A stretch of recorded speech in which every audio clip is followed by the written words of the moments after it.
Welcome to The Explainer.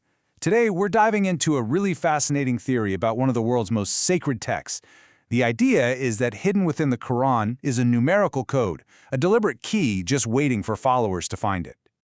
Okay, let's just jump right in. The theory we're breaking down today starts with a really bold claim that one single number can unlock a hidden message in the Quran, tying together parts of the text that you might think have nothing to do with each other.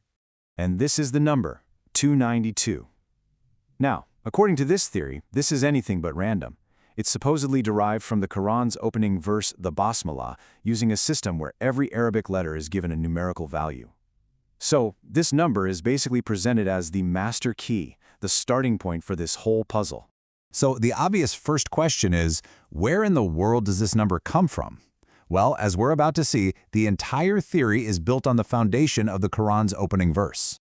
You know, the Basmalah is probably one of the most famous phrases in Islam, right? It kicks off almost every single chapter of the Quran. The author here suggests that its numerological value, 292, isn't just a coincidence. No, they're saying it's a deliberate code, just sitting there, waiting to be deciphered. The first piece of this puzzle is surprisingly direct. It points us to a very specific page in a standard Quran.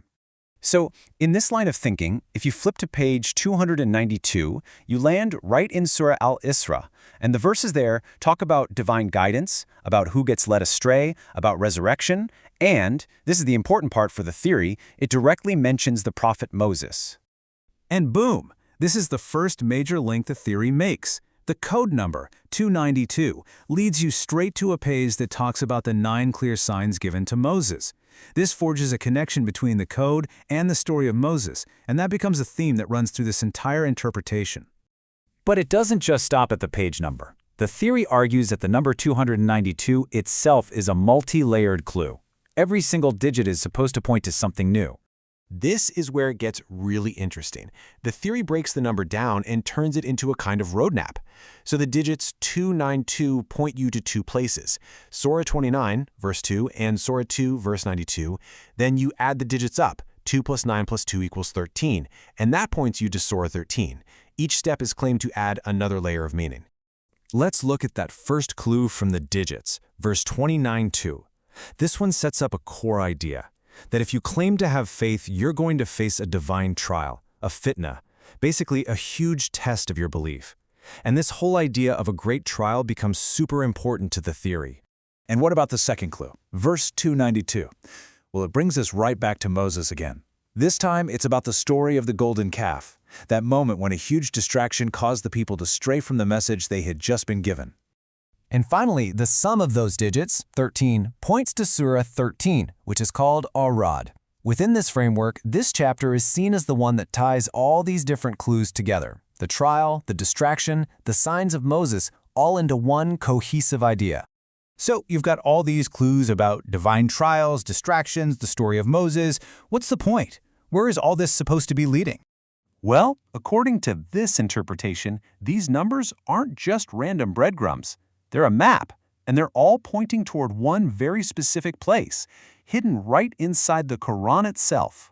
The claim is that the whole point of this code is to reveal a secret, self-contained book, what they call the Book of Moses. This book is supposedly made up of 10 specific chapters, or surahs, that are embedded within the larger text of the Quran. Now, what's really interesting is how this hidden book is described. It's not just a collection of stories. It's meant to be a guide, an imam and a mercy, that can bring people out of darkness and into the light. And the theory also says that this book is going to be revealed by a very specific person in the future, a warner of the end of time. So this isn't just about looking at the past. This interpretation actually radically reframes how we should see the present and the future. To make this all work, the theory has to redefine some really key terms. For instance, it argues that when the Quran mentions Bani Israel, it's not talking about the Jewish people, but actually the Arabs of the peninsula. Al-Kitab, or people of the book, isn't just Jews and Christians anymore. It's anyone holding the Quran. And maybe the biggest shift, the last day isn't a final judgment after death, it's a major trial that's happening right here on earth, right now. The takeaway from this is pretty profound if you follow this line of thinking. The source is suggesting that what's happening in the world today, all the political and economic shifts, isn't random.